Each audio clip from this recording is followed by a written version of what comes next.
Ladies and gentlemen, welcome to Undefeated Live. We're here live today to bring you guys some spotlights from local businesses from around the area. And today we have a very special treat for you. We have Ashley Molson. She's a real estate attorney. We're going to dive in, get to know her and what she does and what she's all about. So I got my right-hand man, Connor, here with me today. He's going to be leading this interview. I'm just here to, run the controls over here. So without any further ado, Connor, take it away. Thank you very much, Doug. Connor McKeon here from Undefeated Media. I'm talking with Ashley Molson, who is from my Tip group. This is a great meeting. Let's do it live. She has a great attitude and ready to go. Ashley, tell us about yourself. Why are you here today? Why are you sitting here today? Sure. So, hi everyone. My name is Ashley Molson, and I am a real estate attorney in New Jersey. And I am here because I had decided a couple months ago to join a Tip networking group, and I am lucky to have Connor, who is in the group as well, who works for Undefeated Media.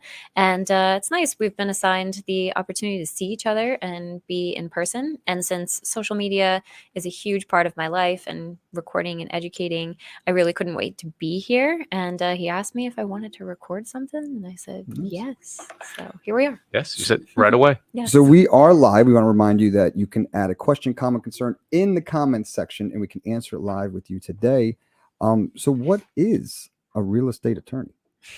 So in a lot of states in the U.S., they don't use real estate attorneys for residential real estate transactions. Typically, attorneys are used for commercial transactions. So it's, quite normal to have that question, especially because in New Jersey, we're one of the rare states that does use real estate attorneys for real estate transactions. So a real estate attorney is utilized in the process of helping clients get from their beginning stages of getting an offer accepted, getting through the negotiation phase, guiding them all the way through to closing. And a lot of people imagine that that's kind of just like drafting documents and pushing paper, but there's a lot more to it than that. We end up being really like the guiding forces in the transaction. Whenever clients have any question at all, they usually come to us, and we can help get them the answers by directing them to the appropriate person, like their lender, their realtor, letting them know we'd have to talk to the other side. And then also we are like the negotiators. So in every transaction, in every instance, something comes up where you have to kind of ask questions to get what you want, right? And you have to do so and frame it in an appropriate way to get what you want. So if you left it up to clients, like buyers and sellers, to talk to each other, they may end up at each other's throats. They might not know, how to throw their emotions away to be able to get to the result. So Right. we do a lot of like synthesizing and strategizing on how to take our clients' goals, communicate to the other side, and put it in a package so that we can actually get what they want, which requires the other side's participation, consent, agreement, things like that. Fantastic. Yeah, that prep for the client is huge because I think a lot of emotions come up when you're making that big decision, one of the biggest of your life, right? Yeah. Whether you're going to get married and decide to get a house, everything comes into play. So when you're preparing these clients to listen, get ready, and this is why I'm here, because if you're in there on your own, good luck trying to hold it down with limited information. And I think because, and I'll say this: you're no stranger to your social media presence. So you're out there giving valuable tips to people way before you even sign on with them. Yeah. A goal of ours is to empower people with knowledge before they come to us, because once you get your offer accepted, once you are working through the transaction process, that's when you're on the emotional roller coaster. Like you're on the ride. So when when you go to a amusement park, right? You're in line, you can see the roller coaster, you know what's coming. Yeah, I heard about this ride. Right. So having the opportunity to kind of either speak to the attorney, we always tell realtors, especially because they're kind of like our number one referral source, to introduce us to the clients early on so that we can talk to them and give them a picture of what they're getting into. Yeah. But before that, if I can, reach them through social, YouTube, any opportunity to educate beforehand, that empowers them. Absolutely. The sooner you get to someone, the better. Before they meet you, and before they get into a groove that they figured out themselves. I think it's hard to break habits, but the trend is, let's try to start off properly. Yeah. I play the drums. If I didn't know how to hold it properly, you'd develop, you'd hurt yourself. Yeah. Yes. What are some things? So in real estate, there's a lot of people, a lot of moving parts, right? And there's a lot of people in real estate, especially with the current boom. A lot of people got into real estate. So what are some things that your firm or what are some things people out there should look for when choosing an attorney to work with? Yeah, it's a really good question. So, number one is making sure that your attorney is focusing on real estate, and that's a majority of their practice, if not all that they do. A lot of attorneys can kind of dabble in different practice areas. They're called like general practitioners. So one thing that you can be mindful of is finding someone who this is majority of what they do, because it is so specialized, not just in expertise, but also the time that you have to devote. A lot of things happen between the hours of 9 to 5. And if you're Yes. you're working with an attorney who's in court a lot, things can get delayed. You may have the other side kind of waiting for you to answer them, and they just get tired of waiting, and take action on something Yes. without hearing from you. So that's number one. Number two, someone who can really talk to you in layman's terms is really important. So when you're working or about to buy a house, typically you don't engage with attorneys on a regular basis, because usually people who are used to talking to lawyers are more like corporate, kind of business to business activities. So if you're going to buy a house, you may have talked to an attorney to get a will done, maybe not, but it's probably your first or second time. If that attorney can't speak to you and speak to you in your own language, then you might find that it's difficult to work through the really tough stuff. Absolutely. I think the saying is, if you can't explain it, you don't really know it. So, and if you can't speak around the jargon, the vocabulary you've learned in your profession, which is very important to know. If you can't tell people what you're doing and what you're doing for them, I think you're missing that connection. I think people on this social side, they need to see, and they see the value that you give, explaining it in layman's terms, telling them what it really is. Yeah. Listen, there's a lot of show, but that's just the process. There's a lot of words being tossed around, but it's this. Yeah. Yeah. And there's very technical terms in law, right? Like there are in many different like medical, world. And like if a client's like, hey, I need to cancel this contract, or I want to get out, is what they would say. I want to get out. They're not going to say like, I need to breach, Yeah. What's the word? Yeah. And like, if you come to them and you're like, okay, so I see you need to get out, rather than, oh, you're breaching, like that, you can really like have a different connection with the client and help them. So because it's such an intimate type of experience, buying the house and selling a home and talking to your attorney, like there are some clients we talk to every single day. So we let them know up front in our initial consultation, like, you can text us, send us emojis. Like, we want to know, like what you're thinking, how you're feeling. Yeah. If you're upset about something, you don't have to think that because we're your lawyer that you have to come to us like you're on a job interview. Like, be yourself. And that's really, really important. I'd even go a step further. So there's times where, like, if someone's using too much jargon, like that would even be a red flag for me, because, like, I won't say any names, but there was a company we were working with, and they brought us in to help them with the marketing and social media, and they had a guy like doing Google ads, and he was like, they were trying to add us to the page, and like, hey dude, like, we got to add Undefeated Media to the page. And he's like, oh, we can't do that because I set up these distribution channels and the things in the IPI and the APIs and all this stuff. And I'm like, dude, you set up a Facebook page. Yes. You know what I mean? Like, he's saying, I set up the distribution channels and things are all crisscross. Like, no, you didn't. You just add me as an admin, dude. Like, what are you talking about? Yeah. So it's like, I definitely think that, like, if someone's using too much jargon, that might be a huge red flag in my book. I don't know.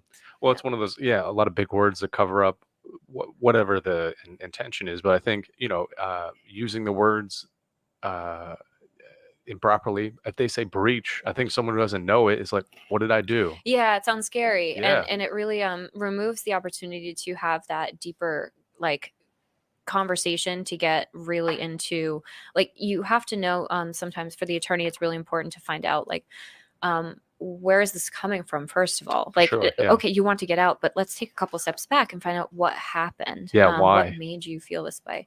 And like, let's maybe unravel this and see if what you're feeling is really something that could be navigated. Like, can we have another inspection? Can we bring someone in here who can clarify this? For sure. It's not just eject, get out of here. It's Right. fight or flight. You know, Mhm. what's really starting this? I think Mhm. you brought up in our meeting last week and telling the group this was great. You made a video for someone near the end of they had a home inspection. Was Mhm. this is the one, right? And Yep. they were, how do I get out of this? Am I stuck? Right. You know? Yeah. And I think it's just that's pure emotion. You're kind of terrified that like we're going to live with this. We have Mhm. a 10, 20 year, how do you it's more of a your position is more uh personal than you really think. It's Yeah. not just legalese, right? Right. It's very personal. Yeah. Speaking of personal, let's get to know you personally. So, how long have you been in this industry? So I have been in the industry almost 10 years now. All right. I started the practice in 2015, and I was working for an attorney before that who was doing real estate. And I really going to the point of realizing that real estate is very it's a heavy lifting type of uh, practice area. So around 2018, that's when I decided to focus on real estate only. I was working with some entrepreneurs before that, doing some business development and also some estate planning as well, but I found that I loved real estate. Mhm. I like the fact that there's kind of like a fast pace to it. I really like the deep, kind of like emotional hand holding that is needed for clients. And the opportunity, real estate also lends you to really be yourself. So that's Mhm. really, really nice. I think real estate lends itself to being authentic, Mhm. whereas other legal practice areas can kind of like force you to fit yourself into a box. And I never Mhm. wanted to be in a box. Right. This one's nice, but Yeah, fight your way out of the box they put yes. you in. But no, personally, that lets you be yourself. Mhm. You've run your business. Tell us about that. It's an all female Mhm. run business, which is huge for what you want to do. Yeah, yeah. I think that over the course of my journey of being an attorney on the side, I was a yoga practitioner. I found that one, being an entrepreneur is a spiritual journey in and of itself. Two, having the opportunity to now have a staff and to support other people, especially women, has led me to see how many opportunities there are to not just impact the community with what I'm doing with my real estate practice, but also the people who work for me and other women in the real estate community as well. I'm really trying to go into 2023 with a mission of bringing more people together because real estate, it can be very segmented. So there's like the attorneys and they do their thing. Mhm. There's realtors and they hang out, right? And lenders. But if we all communicate with each other, then we can really improve upon what we're doing as professionals and also individually as well. So a lot of that is very, very important to me. So, uh, back to starting in 2018, diving deep into real estate, I always had a vision of having a team. And so, Mhm. from the beginning, I was very focused on building systems and making sure that I was using as much technology as possible to run my practice virtually so Absolutely. that once I brought people in, that I wouldn't have to have everybody in an office. So, Well, very smart with what happened with the pandemic and everything. yeah, we You're, were ready. yeah, Mhm. and having that mindset to be at the edge, at the forefront of all the technology that comes in. A Mhm. lot has come to help you use those tools because the people who aren't figuring it out will have to Mhm. uh, greatly in the future. Yeah. That's how we run Undefeated Media here. We have the best equipment. It changes weekly, Mhm. daily. Different approaches.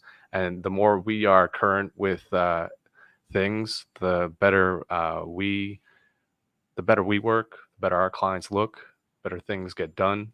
So I'm all about efficiency, and I think you setting up your systems that way and running your business with that mindset that empowers all your employees and encourages them and people in other professions to work similarly. Yeah. Similarly. Similarly. Some water. Did you do your warm up? Ow now, brown cow. Yes. Brings back the Unique New York. high school acting comes back. Awesome, good stuff. So how about I like to do a little like how about a story of success, and then you can tell us a story like that of not like a failure, but like a story of like how you put out a fire, or like something like a crazy. Give us a success one first, and then we'll go with the crazy story. But give us a story of success, how you helped someone, how you diverted them from something happening. Yeah, give us a nice little. Sure. So I'd say one of the really great successes that we had this year was we had an investor client who was working on purchasing a off-market property, and he was working with a couple different like teammates as a joint venture, and they were working with a different attorney on the purchase of that off-market property, and their plan was to wholesale that their rights to purchase essentially to another buyer. And our law office specializes in these types of transactions. They're called wholesale transactions. And the one person who was able to find the buyer had worked with me in the past and was like, hey, I know we worked with this attorney on the purchase side, but I really want to loop in Molson Law Firm to do the assignment part of the transaction.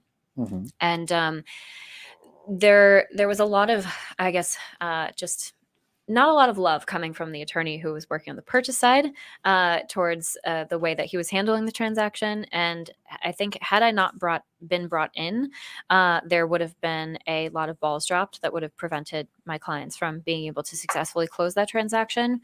The wholesale like monetary amount, they were able to make that the original buyers were able to make about $100,000 on that transaction, which is a really nice sum for a real estate investor to be doing a wholesale transaction. So being able to kind of pick up what I would say were like messy pieces, put it together, and successfully close that transaction was a really big win for our team. Nice job. Yeah, Yeah. thank you. Awesome. It was good you were there. Absolutely. Yes. All right. So now on the flip side, it doesn't even have to pertain to you Yeah. or your business. How about craziest real estate attorney story? Like, I got one in the back pocket to share with you, but is there something you've seen like, oh my God, this person just lost everything because they didn't use a real estate attorney? Well, no names. So. Crazy real estate attorney story. Let me hear yours first. Yeah, I'll give you mine first. She'll try to one up you. This might not be a real estate attorney thing, but so before we were here, so right now we're in Wyckoff, New Jersey. Remember, no names. Before we were here, we were actually in another location. Maybe I shouldn't even say the town of the other place, but we were in another location, and we were sharing space with a real estate company, and so we would hear a lot of stuff going back and forth with all this stuff. So apparently, someone hacked their system, and what they would do is they would like renovate homes and sell homes, and there'd be a lot of wire transfers. So what wind up happening was this company or someone hacked their email servers, wherever, made another email. So let's just say it was real estate company at realestatecompany.com. They added an extra Y at the end of company, right? So they were emailing as the real estate company, but then they also made another email address for the buyer. Like if it was like John Smith, it was John Smith's with an S at the end. So they were emailing in the middle. So they're intercepting these emails and they're going back and forth. And like this person would ask something, they would then send the email to that person in the middle. They were intercepting all these emails, and like an $800,000 wire transfer is what's the number for the wire transfer? Oh yeah, what's the number for the wire transfer? Oh, there you go. All right, cool. We'll send it. And they would just intercept, and they took $800,000, vanished, disappear. I don't think they got it back. Maybe they did. Maybe the bank helped them. I don't know. But these are some things that are happening. Yes. Where people are intercepting emails and making emails that look similar to other ones and taking money. Mm-hmm. So that's my story. Yeah, real estate is heavily targeted for wire fraud. Yeah. And a lot of attorneys who have and accept and receive wires, you really need to implement some like tight systems in place to verify those instructions, make sure that you're calling the right person, like the person who you've called multiple times before, at their direct phone number. There's some companies out there that I've found out about through one of the softwares that we use that will kind of ensure your wire transactions. Nice. So that's pretty cool. There's some businesses that are kind of opening up to support attorneys in this instance, because it's very bad. The FBI gets involved, and you could lose your license. Like it's really scary territory. No, something needs to come in to fill that security. And the FBI can get, like, no offense to the FBI can get involved all they want, but this person's in like Indonesia or like in Africa or wherever. Yep. Good luck finding that, like, right, and IP getting it address. back Yeah, and and getting, like, you know what I mean? Like, good luck. A big one now that the scams that they're doing is they're just using the attorney trust accounts for money laundering. So they're not looking to take money.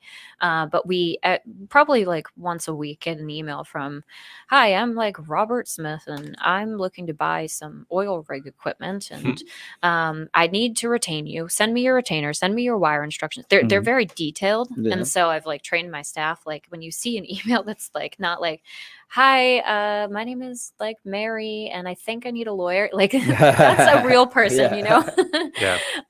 Let's hope they don't figure that one out. Yeah. They're going to figure out, hi, I'm Mary. Right. They're getting good. They're studying the behavior. So I'll copy. How do they talk? Right. We got 'em. I think the next step in a lot of businesses, and we're starting to see, is like, now, like, people are going to roll their eyes when I say this, but cryptocurrency is, is digital money, and it will happen. It will, like, we're ironing it out now. It's then coming, but a lot of things, a lot of like middlemen, are going to be consolidated because you can buy the property right off like a blockchain or make sure these are more secured. What do you foresee, or what do you think the industry might?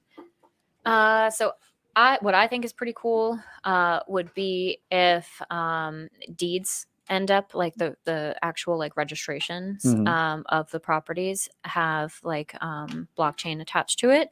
And I actually envision that being really, really cool for like architects. So, when you have an architect design your home, the architect makes money off of that, basically one transaction being commissioned. Right. If they could attach their blockchain to the deed itself, it's like they could make money off of that transaction every time the property sells, because people are buying that property for the look and feel that you created. So I see, a really cool opportunity for more money to be made off of transactions, depending on who's involved. And then for the deeds to be basically digitized in this like blockchain type of way. I think it'd be really cool. Yeah, I think it'd be great. And you don't, the blockchain technology is what we should be focusing on. I know the crypto problems in the news, like that's awful. Yeah. But the technology is what we should focus on, because the deed, what you're saying for the architect, that's huge, because it's really like, yeah, that's the house I designed driving by, but no, I'm still in that. I'm still invested. Right. Yeah. Until the end of time, like every time time that it's property sold. transfers. 5% for me. Yes. And honestly, it's not even that. It's like the plans for the house too. It's like, do you want to renovate? Well, what are the plans?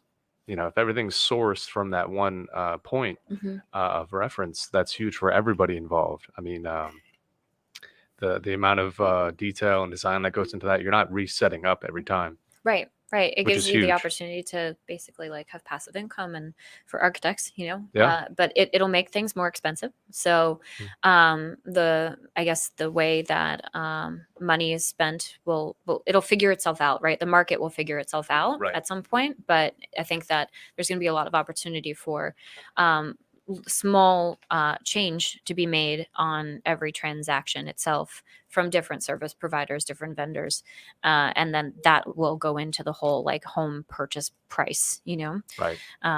So I think that to envision these things, like you have to listen to lots of podcasts and like read books and Yeah. and really like take some time to think about like, okay, in 10 years, really, like what will this look like? How will this be? Absolutely future focused. I talked to a title guy the other day, and he was saying like you better make sure you have like the insurance, because like if someone spelled something wrong on the deed or whatever, they have to go to the county hall and pull out these ancient books and whatever. Mhm. This will all be, you know, right there, black and white, you know, on a computer server somewhere. Yeah. Yeah. It'll be really, it'll help with the efficiency of the transaction process too. I'd say like, this isn't crazy, but something that happens to a lot of people, which you Mhm. would think, you know, when you're like, not in this world, you will think is crazy, is when people pay off their mortgages, especially like when they paid them off in the past. A lot of times what the banks would do when the payment was received is send the appropriate document to the client to have recorded. So they're sending like, you know, a 70-year-old, right, this document in the mail that needs to be recorded. Does that ever get recorded? No. So the bank still owns the property. The lien is still Technically. there. Yeah. So what happens is, especially after and like around 2008, when everything was consolidated and a bunch of banks were eaten up, and over time as that has happened, the people who are responsible for like either duplicating that document or making a copy of it are like nowhere to be found. So probably like 50% of the time we'll have a client that is in that predicament. Mhm. And as the attorney, like on the real estate transaction, we are there, and we're able to get you to a certain point where we can help you like solve the problem. But we're not like forensic accountants. We're not you know, doing the forensic document finding work. So there's companies out there that can find those things, but it's pretty crazy to me that like these liens can still remain on the property even after things have been paid. Mhm. And it can take like weeks, months to hear from people sometimes. So, you know, having a good title guy, right, who Mhm. can get you, or woman, who can get you the binder fast enough to get the lien register as soon as possible Mhm. is ideal. So that's something that you can like try to get a heads up on. So that's something pretty crazy that happens that a lot of people wouldn't expect that they'd find out about during their real estate transaction. No, and you were saying that's like half the time. Yeah, it's a lot. Yeah. So being, you know, aware of that and cut that out, minimize that as much as possible. Mm-hmm. Where do you this isn't a trick question, if there's nothing to be changed, there's nothing to be changed, but the real estate market has changed. It's, you know, it was a seller's market. People think that's going to change. Do you foresee any changes or mentality coming up that the people listening could take note on? I mean, you're not a real estate agent, but you see a lot of things in the real estate market. You're an Mhm. attorney, so are some things on how the market is reacting right now, is that going to flow through you know, your position in being an attorney? Like, what do you see the changes going to happen with this crazy real estate market we see now? Yeah, so I have some thoughts on it, and we were in a world before the interest rates started to rise, Mhm. where money was like very, very cheap, right? Mhm. Interest rates were really low. That is not the sign of a healthy economy when interest rates are that low. Mhm. So what we are going through is just based on like financial metrics, is something that is needed for our economy to survive going forward. And so one is like we are not in a position where we are in a bad place like economically. So that's number Mhm. one. Number two, what I see like kind of the response is that there's a lot of fear. There's a lot of I think like desperation, especially if you're in online, right? If you're in the online space, or if you're watching the news and then you're going on Facebook, like you're going to see all of these like posts about like it's okay to buy now, like don't marry you don't marry the interest rate, right? Yeah. Things like that, and it's almost like very like anxious, Mhm. right? I feel like there's a lot of anxiety. Mhm. So what's important is that when people are evaluating whether they're going to buy a house today, is to really focus on the numbers. And if you need to move, right? Like, do you have to move? And do the numbers make sense to you? If the numbers make sense, then it doesn't matter what anybody's saying. It doesn't matter if it now is a good time or a bad time. The numbers work, right? And then yes, like you can refinance, right? You can do what you need to do. But if you can make your payments, right, and if you can proceed with a transaction financially okay, then just shut everybody out, right? What I do think, there's like little corrections happening. I think that as just the way the market tends to respond to these types of situations, that prices start to slowly like kind of like relax themselves. And so what we are already seeing is that people are going in, they're making offers, but they're not like 100,000 over ask anymore. Like, it's competitive, but people aren't willing to go the extra miles to selling their soul, right, to buy these properties. So, I think that you just need to give yourself a little more time to either find the right place or find the right buyer if you're selling, and to be patient, and to kind of like, if this is the move you need to make and it's the move you can make, to focus on kind of drowning out the noise. Nice. Good stuff. Absolutely. All right. So we've dove into you professionally. Yes. Do you have any other professional questions? Professionally, well, we know where you started, how you started. We know where you are. We know a lot about why you do what you do. How do you get motivated? How do you wake up? Do you wake up with a podcast of a guy? I already know this. Forgot his name. Well, I didn't do that yet, but it's a good idea. If one would need to have fire lit in the morning, you would listen to, I forgot his name again. David Goggins. Yes. Let her answer. It's her life. No worries. No, but how do you stay, because running your own thing, Doug can attest to it too. It's how do you stay with it? There's a lot to do. Yeah, there's a lot to do. One thing I'm so grateful for is the feeling of just waking up grateful every day, and it is the kind of the list of things to do, the responsibilities. It's a never-ending list. It never ends. Also, the I'm always excited about what more can I kind of learn and then put into practice. So I see every day as like a training field, and I wake up. I sometimes I can struggle, with waking up in the morning, but no doubt I'm always up early. My best mornings are when I don't hit snooze, and I am just out of bed when that first alarm goes off, because there's definitely a science to hitting snooze. You are much more tired. I like to ask myself, what are the things that make me feel full, and do I have a plan to do all these things today? And so all of those things usually encompass like going to the gym, right?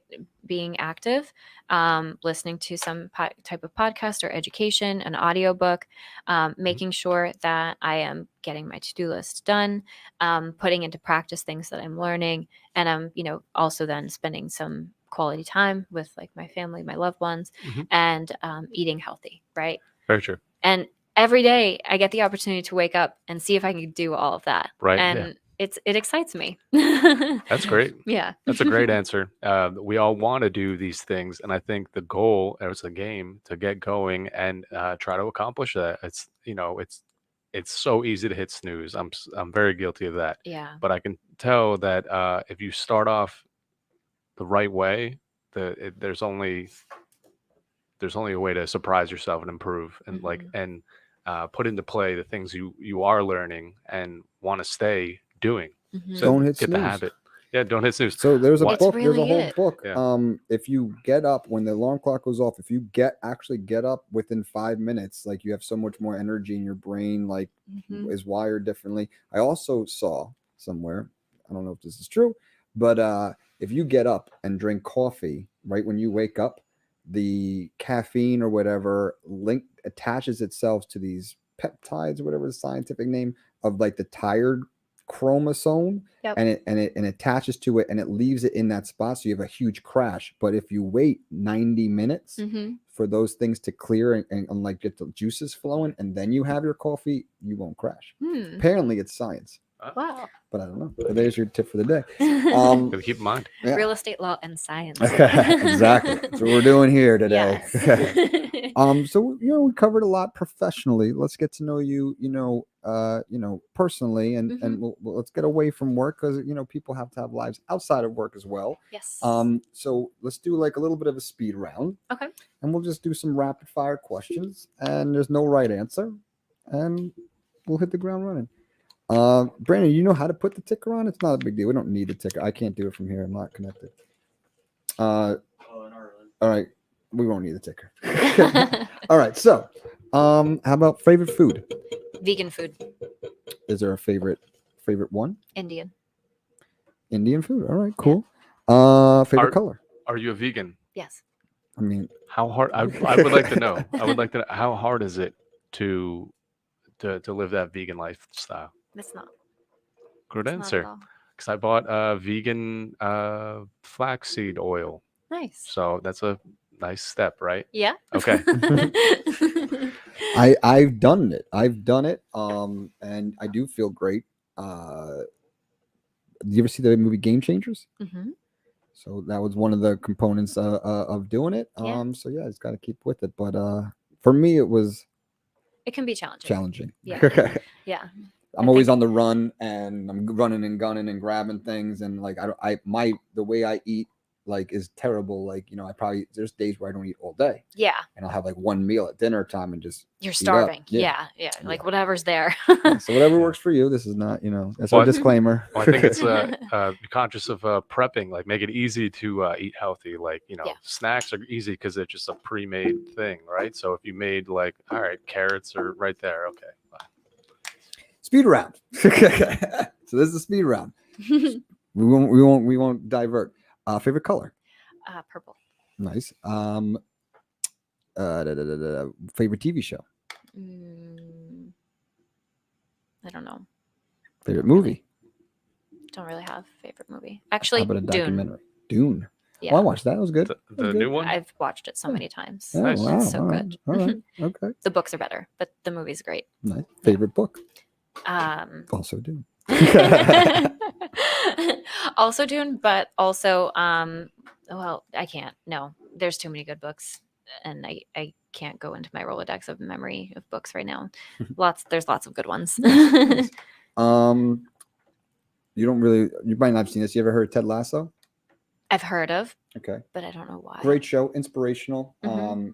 He's like a football coach that Mhm. goes overseas to coach soccer. Mhm. So he's got like a different mentality, whatever. But one thing he goes around asking people is like first concert and best concert. Okay. Well, first concert, Spice Girls. Nice. Best concert, I really like techno electronic music. Nice. So there's a group, I've seen them tons of times, Above and Beyond is their Nice. name, but Cool. their shows are always amazing. The energy of the crowd, everything they do is just beautiful. So Cool. Nice. Do you have any What? speed round questions? Oh, do I have any I'm questions? really No. bad at favorite things. Oh, favorite Just things. letting you know. Yeah. What's your favorite food? We did that one already. That one I was good at. Okay. No. Tell us about yourself. So, are you an only child? Do you have siblings? I have 2 younger brothers. The Ah. only girl, You're the oldest. the oldest. Okay. I Yes. get it. You could gather it. Yeah, I think that matters a lot. I'm the Yeah. youngest of 5, so So you um, can see it. yeah, for sure. So you said you grew up in Boston, and how hard was that? You said your brothers had a hard time being Yankee fans. You Yeah. as well. Yeah, I Uh, mean, I didn't really have too much of an issue with that, but You had an issue. You had an issue with your brothers having an issue. I'm like, Yeah. guys, How about favorite sport? Dance, Okay. Favorite team? Argentina. yeah, producer just woke Nice. up. Favorite hobby? Is also dance and just like deep dive self growth. Nice. Cool. Yeah, What kind of- anything that gets you there. Nice. What kind of dance? So all types of dance. I grew up as a ballerina, and then like modern, and then salsa. So for me, movement is Right. medicine. So For sure. just any form of movement that is freeing and a chance to kind of self-express. So that's kind of like where I'm at right now. Great. Mhm. Great. Absolutely. Awesome. Great stuff. Last chance, everyone out there in the metaverse over here. Any questions, comments, concerns, please put them in the comment section. We'll answer them live with you today. Ashley, what's the best way for people to find you or get a hold of you? Sure. So the best way to find me and see what I'm doing is real estate law NJ is my Instagram profile. Mm-hmm. If you're going to like contact my office to hire me, you can call us at 201-987-0030. But if you're not there yet, just following me on Instagram is the best way. Awesome. So I just put it up there, and as you can see, the blue lights. Brandon, why don't you go to the wide shot here? The blue lights just went out, and the TV. So, fun fact: this building gets power from 2 locations. I believe it's Wyckoff and Waldwick. We're spoiled. So No. we get power from 2 different sources. So what appears to have happened is one of those towns went down. So this Wow. happens every once every blue moon. Mhm. But something happened on half the room because our Thank- lights behind us went down. Thank Yeah. God it wasn't the live Yeah, feed. yeah, I think it was the other way around. But yeah, the TV Did you went not out. sign up for the Zoom professional account? No, we're live. I'm We're joking. live. Oh yeah, You we're know when good. they like tick it down at Yeah. 30 minutes. No, that's good. Oh, it is. Right? Yep. Yep. We hit 30 minutes. So yeah, we are still live, so don't be alarmed. But right now on the screen we have the Real Estate Law NJ. That's your Instagram account, so feel free to check that out, guys. Yeah, it's at Real Estate Law NJ. Real Estate Law NJ. Perfect. Bada boom. Everybody check out Ashley. She's a ton of great content out there. Very valuable, hilarious, great delivery. Very good. Check it out. Thank you. Ashley, any questions, comments, concerns on your end? Questions, comments, concerns. It's so professional. I says it 50 million times a day. Yeah, he does. Says it a lot. Yes. No, I'm really grateful. This was an awesome opportunity, and it was really nice to be here and see your studio and what you guys do and learn more about you. If I wanted to hire you, what would I do? So we sit down with all of our prospective clients or clients. We come up with a custom strategy and game plan for you based on your wants and needs and what your budget is, and we come up with a custom plan. A lot of times people be like, oh yeah, send me your price sheet or send us your rates or whatever. And it really is customizable for every industry because every industry is different in personality and based on your wants and needs. We cover a lot of things based on, we have a podcast here, so we can, make a podcast for you. And then we pull out clips. Those go on social media, Instagram, TikTok, LinkedIn. You're also live streaming on Facebook, YouTube, LinkedIn. We can take the audio. We put that on iTunes, Spotify, the whole 9. We help with the website development. We do video production. We have drones, 360 cameras. If it has a lens, we have it. We have the green screen room on the other side, podcast studio. But yeah, we're your like all-in-one solution to help you grow your digital presence and your marketing. And it's way more cost effective rather than hiring a videographer to make one video, a photographer to take pictures, a web developer to build a website. These things all add up where we have, a monthly package that take care of all these things because we want to help you be successful. Yeah. So, and if you're looking to talk to us, there's some Instagram accounts you can check out as well. If you want to send us a DM, more than happy to sit down with you guys out there. But yeah, anything else, guys? Question. When people are looking to usually jump into this world, right? Yes. They're probably usually spontaneously posting, right? Doing Yes. something like because they feel like it. Yes. When it comes to strategy, I think that's where a lot of people Yes. struggle. And what I have found when trying to look for assistance in this area is the kind of the strategy part of it, and Yes. having a conversation of like 6 months down the line, like what will I be doing, and having a picture of that. Yes. Is that something that you also help people with? Yes. So a lot of the time it's getting them, there's 2 aspects that we have to like get them to understand. Either they're not posting at all or they're actually posting too much. A lot of people think, because there's like strategies and people saying like, you got to post every day, post. But the problem is, and with that mentality is, if you're posting things that nobody cares about, This is actually kind of logic too. So let's do some logic here. All right. So these social media platforms are a business in themselves. They want people to stay on these social media platforms, right? So if you're putting, the lights went, we got power now. We are live. So if you are putting out content to these social media platforms and no one's engaging, no one's watching, no one's listening to you or care what you're posting about, then the next time you post, they're going to show it to less people. Right. So if you have, for easy math, 1,000 followers, first off, when you post something, it doesn't go to all 1,000 followers. It's going to 10% of them. Let's just say, give or take. It's going to 10% of those followers. Now, if 10% of those followers don't like, comment, share, do anything with your post, it's telling, let's just say, Facebook, you know what? This person's not putting out good content. Next time they post, we're going to put it, to 80 people. Next time they post, 70 people, right? So the first thing we say is like, all right, maybe we should tone it down a notch with the posting and put higher quality stuff up, because the reverse can happen. If you have 1,000 followers, you put out a post, it's a really good post, it goes out to 10%. Now they're liking, commenting, this is great, this is awesome, I love this. The next time you post, it goes to 200 people. The next time you post, it goes to 300 people. So depending on where the account is, and a lot of times people are just taking out their cell phone and like posting their food or whatever real fast. They're not really thinking about what they're posting or have a strategy. They just heard that they have to post every day. Well, it could actually hurt you in the long run, because you're like hurting your reach. It's like diluting. Exactly. So what you want to do is put up engaging content that people care about. And then these platforms are going to see, oh, wow, this person's really good and putting out really good content. Let's show it to more people, because it's helping us as the platform keep people on the app. So now we can sell more ad space, right? Right. So it's all kind of like, it's kind of logical in like how we break down these strategies. Like we try not to use any jargon. We try to break it down in the most logical aspect. Give great quality content to people that they care about. And in the long run, they're going to want to work with you, because they're so grateful of all the stuff that they've consumed, whether it's information or entertainment, that they want to work with you. They feel guilty if they've worked with someone else, because they got so much value from listening to you. Right. Does that answer your question? Yes, very much. Anything else? That's it. Awesome. This has been awesome. We got to learn about Ashley. And again, please check her out at Real Estate Law NJ.